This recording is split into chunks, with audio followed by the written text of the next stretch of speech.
и вашего сына хотят убить дедім. Эмне себептен өлтірілген атады, сен деньги получали дедім. А мен ойладым, балам, значит, жаңағы машина аламын деп ақша алған тұрбайды ойладым. Мен егер балам действительно ақша алған болса, мен үйім сатып болса да төлеп берем дедім. Анда қызыл кетебен деді. И ID карт паспортыңызды алыңыздағы 5 сарыға ертең мен саат 8-ге келіп қалыңыз деді. Үйдің документін алып тұрып сразу сумкасына салды да. Мен бұларды танымаймын дағы, бір тиын ақша алған емеспін дағы, қысқасы қорқыту жолыменен үйімді тартып тұрып қойды. МВДдан приказ келеткен. Кімден конкретно мен білбеймін, бірақ ошол жердегілер айтып отыр. Эже күчүңүз жетпейт деді. Никакой. МВД болу, РОВД болу, городской, районный сот па. Ешқандай мен ақылымды көріп тұрып, дәлелдерді көріп тұрып, только ошо мошенниктин пайдасына чечилип атпайбы. Ачык эле айтып отурат, мен $10,000 любой решение чечилет деп. Мен каралбай атам. Кыскасы мен ушул президенттен дагы Ташиевден дагы жардам сурайм. Урматтуу биздин көрүүчүлөр, биздин каналга кайрылган жарандардын саны арбын. Буга байланыштуу биз ошо жарандардын кайрылууларын дагы чыгарууну туура көрдүк. Бүгүнкү эжекебиз дагы өзүнүн баягы болуп жаткан көйгөйүн, соттон адилеттик таппай, тергөөдөн адилеттик таппай кыйналып турган ал акыбалын азыр бизге баягы кеңирээк түшүндүрүп бермекчи да. Эмнечеке өзүңүз түшүндүрүп, окуяңыздын чоо жайы эмне болгон, кандай болгонун айтып берсеңиз. Мен Ибраимова Бумара Манаповна, Бишкектин тургуну болом. 19-жыл жайында мен улум Бишкек bir Facebook'tan tanışıp bir ayal menen advokat agı менен Москванын тургуну экен. Каянка деген, бирок аты жөнү Мариэль, фамилиясы по-немецки. Лембург бу, ушундай иш кылса. Бул машина алам деп иш кылса, ошол жактан списанный арзан машина алам деп кеткен балам. Баргандан кийин ошол жактан бир ошол адвокаттын үйүнө квартирант болуп кирет экен. Ал аял бул балама Кыргызстан, вообще Кыргызстан гражданиндерине регистрация, разрешение на работу кылып берип жүрүшкөн экен да. А мен баламда именно ушул адвокат аял ошо үйүнө квартирант кылып киргизет, анан разрешение на работу кылып берип, регистрация кылып берип, ошо Мариэль деген, Мариэль. Лембург ишилса, ошо унутуп калдым да жакшы. Ошол аял жардам берип, өзүнүн үйүнө квартирант кылып алат экен. Анан жумушка киргизет экен. Анан бул машинанын акчасын алып, ошол жерде машинасы бүтпөй, мына бүтөт, ана бүтөт деп, кыскасы бул жактан менин бүйөө баламан дагы бизден да кичине акча алган. Балаңыз канча акча менен кетти? Балам машинасын сатып кеткен, $8,000, $16,000 менен кеткен. Анан кийин дагы бул жерден ошол сиңдимин бүйөө балам заказ алган, мага да ошондой арзан машинада болсо алып берип, анан $8,000 кийин ошол Мариэль деген алдырган. Кыскасы менден да $1,000 кошумча бердим, өзүм хижама чеберчилик кылам да, чоң өнөрчүлүк менен улуттук жана кыргыз улуттук төшөктөрүн тигем. Мен да жөнөттүм, ошол убакыт созулду декабрга чейин. Анан 2019-жылы 28 күнү түнү саат 2-де звонок келди. Мен неберелерим менен, неберелерим дагы келиним өтүп кеткен, 22 жашында, өзүм карайм, эмчекте калган. 3 небереңиз бар? 3 неберем бар. Өзү общий 6 неберем, бул энеси өтүп кеткен 3 неберем бар. А мен ушулар ошол себептен мен үйдө чеберчилик кылып, үйлөр ошо өзүм багам неберелерим. Звонок келгенде ошол Мариэль баламын хозяйкасына келди. Мени апа деп алган. Так эми хозяйка кылып балама жардам бергендиктен мен аны сыйлап, как хозяйка эми балама жардам берип атат, тем более чогуу иштешем деп атат деп, мен аны сый менен кайрылып жүргөм. Апа, вы мне помогите, нас хотят убить, блокта турат. И вашего сына хотят убить дедим. Ким десем, какие-то бандиты дедим. Кто они такие, за что десем, короче, деньги брали деди. Анан силер бияқта алыста болсуңар, мен Бишкекте болсом, как я могу помочь деп, мен өзүм эми бияқта атасы да өтүп кетсе, аялы да өтүп кетсе, эми балам өлүп калып экен деп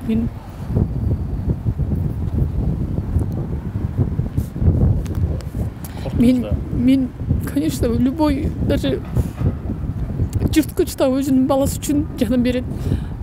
Мен не себептен мен балам өлтүрүп жатат. Балам честный болсо, ичпесе, чекпесе, мыйзам буз болсо, законопослушный адамдардын баласы болсо, эмне себептен өлтүрүлгөн атат, сен деньги получали деди. А мен ойлодум, балам, значит, жанагы машина алам деп акча алган турбайды деп ойлодум. Эмне кылышым керек десем, короче, там Бактыгүл деди. Мама Нурлана деди. Нурлан, который бул Бишкектен группа виза кийин билип атам мен бул несин.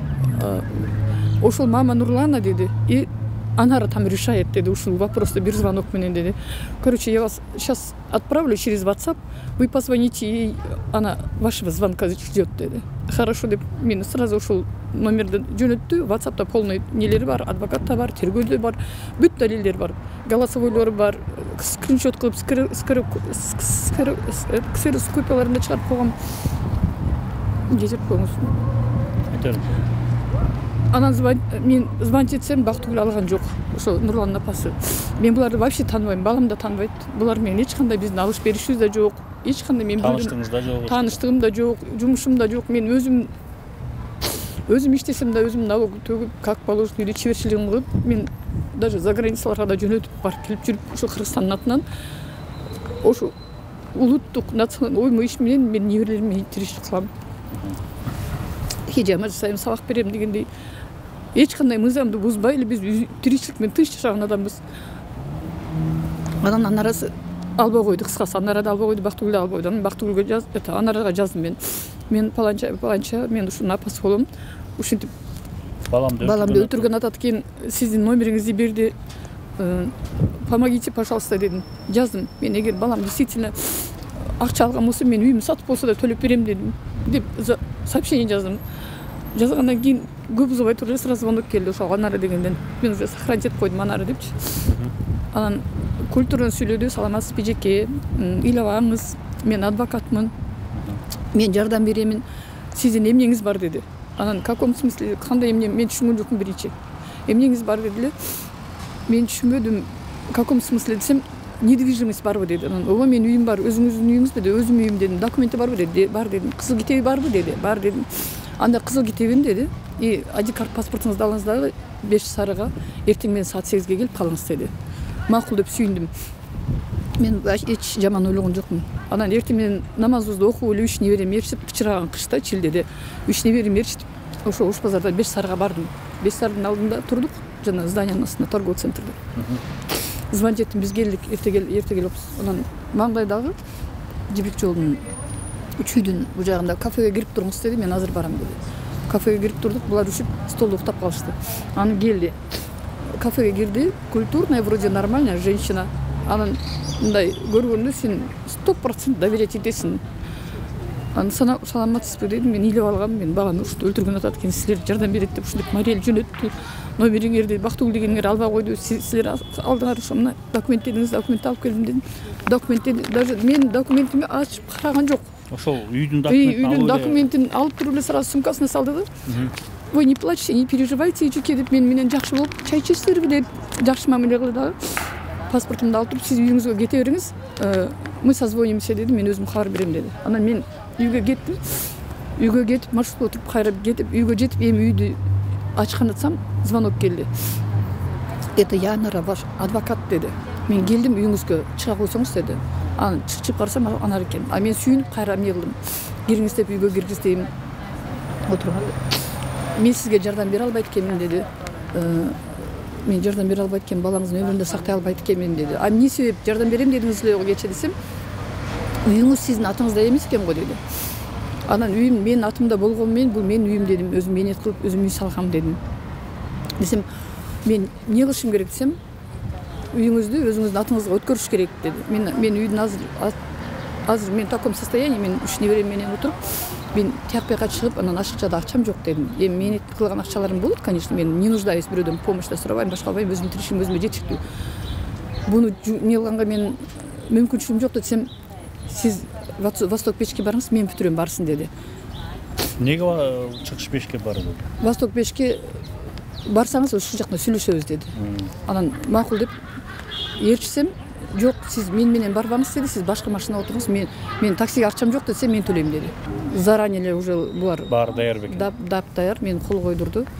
Анан кийин расписка жаздырды. Мунсуз эч кандай балаңызды куткара албайсыз деди. Распискада эмнеде акча алды, бердим, акча эметтим деп жаздырып. Ошол акча ансыз балаңызды куткара албайм деди да. А балаңызды да мени да өлтүрүп кетет деди. Азыр мен только ушул гана бир чечим бар, ушул менен гана ошондой айттым, мен милицияга берсем окшойт десем, жок, милиция бербеңиз, пока милиция разборко болчу балаңызды өлтүрүп кетет деди. Тем более азыр ал тиякта балаңыз жабык турат деди. эчтеке кыла албайсыз деди. Мен сизге бир звонок менен жаап берем. Анан генерал Садиев Калмурат Садиевичпи бир туган кайнагам деди. Чыкса бар жокто менин нелерим бар деди. Ошолор менен эмеде ИИМде МВДда тааныштарым бар. МВДда мен ошол генерал, бывший генерал Садиев Калмурат Садиевич менин бир туган кайнагам болот деди. Ошентип бул полный мен жазып бердим. Жана кол коюп бердим. Өзүңүз деле ошол убакта баламыңызды ойлоп атып эчтеке деле ыйлап. Конечно, бул любой даже жырткычтагы баласы үчүн жанын берет да. Бул тем более адвокат болуп атса, жанагындай мен бул балам акча булардан эч кандай тааныбайт экен, акча да алган эмес экен, машинага да тиешеси жок экен. Булар отдельно өздөрүнчө жанагындай Америкага, Южный Кореяга виза жасап жүргөн, трижды даже судимый болгон. Bunun nesi de var. Anara değil mi sizge advokatın degen de? Toktosунова Анара Арстановна деген 65-жылғы Токтоғылдың тұрғыны болды. На самом деле бұл жерде ошо. Сиз ушу иштин чоо жайын качан билдиңиз? Ошону жазып бердиңиз, кол коюп бер дедиңиз. Ошондо ыйлап турган учурда кол коюп бердиңиз. Баламды сактап калайын деп эле, анан сактап калайын деп муну бердим. Кийин ошо Нурлан деген Москвадан келди. Нурлан деген ошо бул жактан ошо группа алып Москвага барып, ошол несколько кишини ар бирине $10,000 канча $1,000 алып, бул элден $50,000 алып, 32,000 $5,000 деген ошол иш булар менин ишин мен түшүнбөйм. Ошол жака которуп булар иш кылса, ошондой иштер менен заниматься эткен, бирок жок жерден мени колдон утат. Мен буларды тааныбайм дагы, бир тиын акча алган эмесмин дагы, кыскасы коркутуу жолу менен мен адвокатмын деп. Эми мени эч кандай таянак жок. Ошол 19-жылдан бери соттошуп келем. Үйүңүздү тартып алып атат дейм булар. Үйүмдү тартып торпко койду. Мына торпко коюп аукционго коюптур. Мына соттор мен уважительный причина менен мен мисалы мына Түркияга операцияда болдум, язба роговица болгом. Выпискаларда бар, сотко тиркелген, сүрөттөрү, видеолору бар, бүт нелердин, операция болгондордун. Выпискалар деле бар. Үйүңүздү баягы нотариус менен өзүнө каттатып алган кийин түшүндүңүз да? Жок, үйүндү бул жана менден жаздырып алган тил каттын негизинде бул законго таяп коюптур. Мен аны окупасам, билбесем, кыскасы жана сабатсыздыктын дагы бир кесепети болуп атат да. Кысканы алдоо жолу менен, коркутуу жолу менен мен балам бир жерде катышы да жок экен, мен да катышым жок, тааныган эмесмин. Эми эч кандай результат жок. 19-жылдан бери мен алышып келатам. Булар үйүңүздү талашат. Анан үйүмү бул алып, ошол элдерден алган акчасын визага деп, Америка деген. Ошол мен үйүмү сатып туруп, ошол элдерге төлөйтмүш. Өзү коротуп койгон акча. Өзү мен албаган, мен өмүр көрбөгөн, укпаган, билбеген, тааныбаган адамдар, мен ошолго мен үйүмү сатып туруп, мен берет экенмин. Бир жерде мен эч кандай катышым жок. Любой жерден, любой 100% далил бар. Алмариэл дегенин голосовой бар, скриншоттору бар, сообщениялары бар, даже жанагы рекламага чыгарган Разия деген аттуу бар. Кыргызстанга реклама чыгып уже аны архивден эле тапса болот. Жанагы нотариуска барып туруп өздөрү жаздырып аткан анын видеокамералар бар да. Госрегистрде деле бар. Кыскасы бул менин үйүмү полный алып туруп, азыр эч кандай адвокаты да сотко келбейт, өзү да сотко келбейт. Өткөндө опера кармап кетсе дагы, на месте менин көзүмчө эле ошол жерде 280 000 төлөп туруп эле ошол жерден алып чыгып кетишти бул анараны. МВДдан приказ келет экен. Кимден конкретно мен билбейм, бирок ошол жердегилер айтып эле отурат. Эже күчүңүз жетпейт деди. Кыскасы күчүңүз жетпейт. Анары ошол жерде 3-4 тергөөчүнүн астында эле айтат. Кыскасы сенин колуңда акча жок. Мен $10,000, анан мен тиякта генералын сүйлөйт, Садиев Калмурат Садиев ким деп, анан МВДдан сүйлөйт. Кыскасы жана Асылбек Жээнбеков бунун бир туган неси болот экен, күйөө басы болот экен. Ошолордун менин бир звоногунун любой сотун, Верховныйга барасың, Международный, любой сотунун бир звонок менен бир чечим чыгарып коем. Сен эчтеке кыла албайсың деп жүрөт, ачык эле. Ошондор ачык эле айтып отур. Ачык эле айтып жүрөт, тергөөчүлөр өздөрү да күбө. Даже каяк тергөө атат азыр, кайсы? Азыр Свердловский РОВД. Мына ошол жерде ким? Эрнест деген да начальник ушул следственный отдел. Ошол да билет. Бул колдон которулуп 7 тергөөчү өттү. Сотко берсем, сен 1,5 миллион төлөшүң керек деп Баркында Жамал деген адвокаттын анимайт эткем, андан мурун. Эже, кантип мен сиздин ишиңизди карайм, 1,5 миллион сиз госпошлина төлөй албайсыз деди. Анан Саргалдакова деген сот чечимди чыгарып койду, мени күнөөлүү, мен акчаны төлөшүм керек экен. Мен үйүм билишим керек экен, бир күнү выселенияга деп барышты. Анан мен вообще мен түшүнбөйм, бул Кыргызстанда биздин укугубузду корой турган ким бар? Мен уже кечирип кой, мен азыр сүйлөсөм, мен чыдай албайм.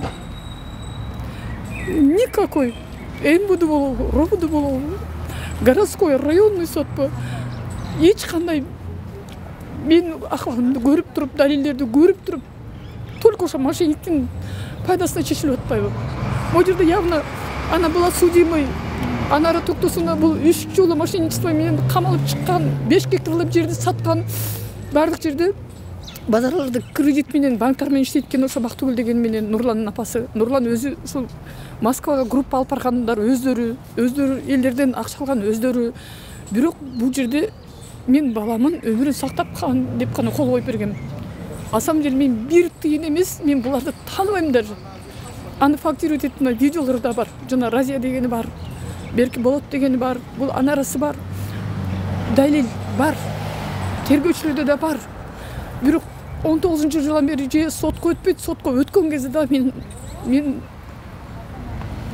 мен укугумду эч ким коргой алган жок. Коргобой атат да. Азыр сотто каралат. Азыр городской сотто каралды. Азыр ушул күнгүнө мен апелляцияны да жаздырышым керек. Да мурунку эч кандай өзгөртүүсүз далилдерди берип турса да, анара дегенден бул мошенниктин Мариэлге сүйлөшүп акча которулган 25 банктан далилдери, переводдору өздөрүнүн аттары менен чыгып атат. Турат. Видеолору турат, далилдери турат, банктан бүт бардык переводдору турат. Ошону көргөндө дагы эч кандай изменение болбой атпайбы? Анан билбейм, мен акыры кечирип коюңуздар, мен акыркы вынужден мен кайрылышым керек болуп калды. Биздин президентибиз деле мындай адилеттүү карап атат, көп нерсеге жардам берип атат. Мен да үмүттүнүм. Эми, конечно, биринчи Аллах Таалам жардам берсин. Мага Аллах жетиштүү.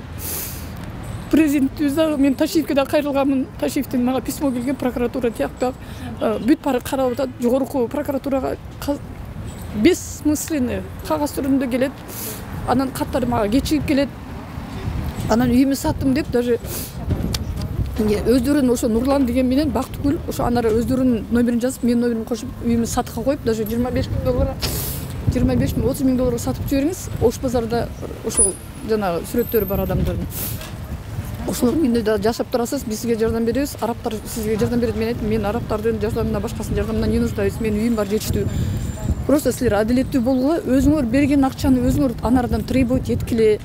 Мына ошо мен кийин билип калдым. Сизни алдап алып атат да булар. Алдап алган, мен алдап туруп менин үйүмдү жазды. Мени расписка мени алдап жаздырган экен. Бул эч кандай адвокат эмес экен. Соцзащитанын работниги да эмес экен. Эч жерде иштебейт дагы экен. Менин үйүмдө түшкөн сүрөтүн мен Шведияда иштейм деп жүрөт, адвокатмын деп жүрөт. Кыскасы мен суранарым бул Ташиевден да суранам, Садыр Жапаровдон да суранам. Ушун адилеттүү караштырып берсин. Билбейм кандай чечимге келет, эмне кылыш керек. Мен кимге кайрылам? Кайсы сотко кайрылам? Мен эч кандай сот карабай атса.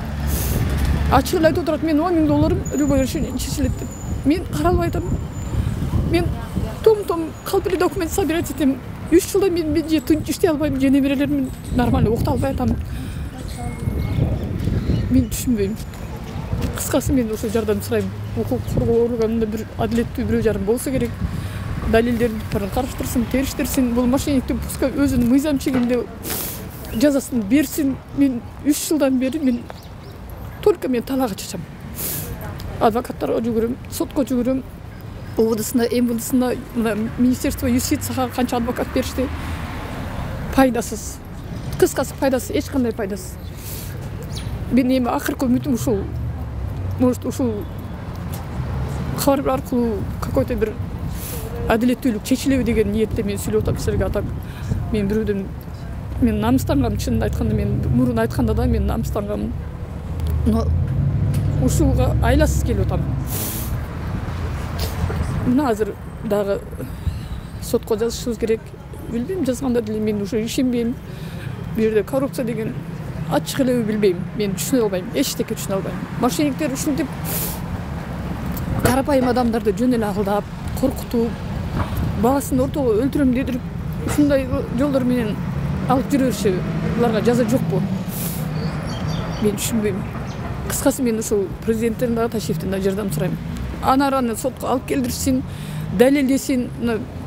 Тергөөчүгө дагы жалгандан жаштан 34 500 доллар мен накталай акча бердим деп аткан. Эми мына факт далил чыгып атат. Банктардан өзү которгонун, мага бир тиын бербегенин, бул 100% далил бар. 100%. Мен баламды коргойм деп гана менин ошо кол жазмам гана болуп атат меники. Болду, башка мен буларды тааныбайм. И таандыргым да келбейт буларды. Кыскасы рахмат. мыйзам чегинде көрсүн, Аллах таалам жазасын берсин. Башка эч сөзүм жок. Жаман сөздү айта албайм, мен дуа кылам. Бир жүрөгүнө иман берсин ушулардын дагы. Ушул акча берген адамдарда чогултуп туруп бир секундта чечип койсо болот. Действительно бул жерге берген эмеспиз, мындай кылганбыз, могу бергенбиз деп анараны өзүн сүйрөп келсе болот эле. Укук коргоо органдары дагы оперлерде эч ким алып келе албайт экен. Каттар келип атат, там не проживает деп. На самом деле проживает. Домком айтат, ушул жерге келип атат дейт. Домком камап берди өткөндө. Бирок жок. Мыйзам чегинде эч кандай эчтеке кыла албай атабыз. Эми адвокатыңыз да угалы, билесиңиздер. Өз экөөбүздүн иши боюнча кыска нуска айтып кетсеңиз, эмне болот азыр соттук процесстер? Офисте сөйлөбөйм, же берде сөйлөйм. Биякта сүйлөңүз. Бул боюнча айта кетчү нерселер бар. Бул эженин көз жашынын төгүлүп атканы негиздүү. Анткени бул ошол укук коргоо органдарынын өз кызматтык милдеттерине шалакылык мамиле жасап аткандыгынын себебинен болду. Анткени бул эженин үй мүлкүнө күрөө келишими жана $35,000 карыз келишимин ошол алдамчылык жол менен Токтосунова Анара деген мурда бир нече жолу алдамчылык менен соттолгон аял алдамчылык жолу менен кол койдуруп түздүрүп алган. Ал келишимде бул эже Ибраимова Гумайра Токтосунова Анарадан $35,000 карыз акча алды деген карыз келишими жана тилкат жаздырып, анын негизинде күрөө келишим түздүрүп атат. Бирок бул эже Токтосунова Анарадан 1 сом алган эмес, $1 да алган эмес, 1 сом да алган эмес, 1 цент да алган эмес. Эч кандай акча албай туруп эле карыз келишим түздүрүп койгон, алды деп жаздырып койгон. Баласын өлтүрөт деген таризде. Анын себеби бул эженин баласы Россия Федерациясында ушундай оор абалда, ушундай криминалдардын колунда залогдо турат жана башка деген эжеге кабарлар келген бир Москвадагы бир аялдан. Ал аялы Анаранын эмеси экен бул. Поддельный экен, чогуу иштешкен, ушундай биргеликте алдамчылык жасаган аял экен. Ал аял менен Токтосунова Анара элдерден акча чогултат экен. Америка Кошмо Штаттарына, Түштүк Кореяга жумуш визасын жасап беребиз депчи. Анан Кыргызстандан бир нече адамдан акча чогултуп, $3,000, $5,000 түрдүү акча каражаттарын чогултушуп, ошо Мариэлге акчаны жөнөтөт экен Анара. Мариэл ал жактан акчаны алып кымырып алат экен. Ошол эмеге бул эженин баласы ушундай бир эме билешип калат да, тузагына. Анткени Мариэл суранат, сен атың акчаны котортолучу сураныч, менин атыма акча келе турган эле, бирок жанагы ошол кезде жана 100,000 лимит койбоду эле Россиядан. Ошондой 100,000 лимит коюлуп калган, сен атың акча котортолу, сен алып бересиң деп суранат. Макул деп бир-эки акчаны банктан алып берет дагы, анан кайра сурана бергенде банковский карточкаңды колдонуп турайын дейт Мариэл. Макул деп банковский карточкасын бергенден кийин чоң суммалар отурду. Жалпы эсептегенде Токтосуновадан $600,000 эле которулду. Ошо банковский эженин баласынын эжесинин баласынын атына которулуп атат $600,000. $600,000 тышкары жанагы дагы бир нече адам, Айманбетов, Болот, Разия деген адамдар дагы өзүнчө акча которуп атат. Жалпы бир $800,000 тегерегинде акча которуп атат. $35,000 эмес. Анан ошол акчаны жанагы Мариэл эженин баласы аркылуу алып атат. Бутабаев Ерлан деген аркылуу. Ерландын атына которулуп атат. Ерландын картасынын негизинде Мариэл сыңат этип атат акчаларды бүт. Ошентип ошол Ерландан аркылуу Мариэл акча алып жүргөнүн жана WhatsApp эмелерден бүт айтып жүргөн эмелер бар экен, далилдер. Что Ерлан акчаны алып берди мага, мен акчаны Ерлан аркылуу алдым деп Мариэлдин айткан далилдери бар. Далилдери бар. Андан тышкары иш боюнча суралган, күбө катары суралган ошол Айманбетов, Болот, Разия жана башка бир нече адамдар күбө катары суралган. Алар дагы толук кандуу көрсөтмө берген. Акчаны Мариэлге жөнөткөнбүз. Мариэл болгону жанагы Ботобаев Ерлан дегендин паспортный данныйын жөнөткөн. Ошого аркылуу которгула. ошолар отурсаңар мен алып алам деп айткандыктан биз ошол Ботобаевдин атына отурдук. Марел ошондон өзү алып бизге виза жасап берем деп жасап бербей койду деп алар показаниялар берген иштин ичинде бар. Андан тышкары Токтосунов Анара 600 миң өзү которуп атат. Ал 600 миң бир нече адамдын акчасы экен. 100 миңден болгондо бир 5 алып же 6 адамдын акчасы визага деп. Ал Анара башка адамдарга виза жасап берем деп чакырып келет. Эми иш боюнча Анаранын көрсөтмөлөрү бар. Беттештирүүдө жана күбө катары суроо протоколдорунда Анара Токтосунов Анара көрсөтмө берген. Эч кандай Ботобаев Ерланды тааныбаймын. Ботобаев Ерланга 1 сом акча которгон эмесмин. Өзүмдүн акчамды жабырлануучу Ибраимов Бумайрага 35 миң доллар төлөп бергенмин. Бул менден карызын төлөбөй жүрөт деп ошентип протоколдорду тергөөдө көрсөтмө берген и жарандык тартипте сотко да кайрылып карыз өндүрүүдө да ошентип көрсөтмө берип иш алып кетти. Анын көрсөтмөсүнүн негизинде соттон да чечимдер чыгып кетет. Жарандык тартип. Кылмыш иши боюнча жанагы Ибраимов Бумайрага 35 миң долларды бердим. Ботобаев Ерланды тааныбайм, ага 1 сом акча которгон эмесмин. Марел аттууда тааныбайм деп көрсөтмөлөрдү берген. Бирок тергөөнүн иштеринин эмесинде тергөө амалдарынын жыйынтыгында жанагы Ботобаев Ерланга 600 миң которулгандыгы, ошо банктан которулган банктан бир нече банктан бөлүп 100 миң, 200 миң, 50 миң ар түрдүү суммада которуп Ботобаев Ерландын атына которуп жүргөндүгү банктын банктын документтери менен далилденди. То есть бул же Анаранын жалганы далилденип атат, алдамчылык. Бул эжеге акча бербей туруп Эрланга акчаны которуп атат. Тергөөдө көрсөтмө берет. Эрланга эч кандай 1 сом акча которгон эмес. Эрланды тааныбайм, акчаны Бумайра эжеге бердим деп. Жанагы күбөлөр да көрсөтмө берет. Биз Анаранын Марелдин айтуусу боюнча Ботобаев Эрланга акчаны котордук деп. Ушуну 100% далилдеп чогулуп атат. Анаранын жанагы документтер жасалмалуу. Бирок жоопкерчиликке тартылбайт.